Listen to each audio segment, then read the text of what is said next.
കരയുന്നു ഗോകുലം മുഴുവനും, കൃഷ്ണ നീ മധുരയ്ക്കു പോകുന്നുവത്രേ.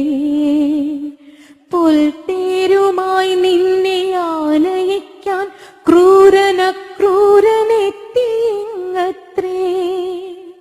ഒന്നുമേ തോന്നാതനങ്ങാതെ ഞാൻ എന്റെ ഉമ്മറത്തിണ്ണയിലിരിക്കേ. തിരുമിഴികൾ രണ്ടും കലങ്ങിച്ചു വന്നു നീ അവരെ തിരിഞ്ഞു നോക്കുന്നു. ഒരു ശിലാബിംബമായി മാറി ഞാൻ മിണ്ടാ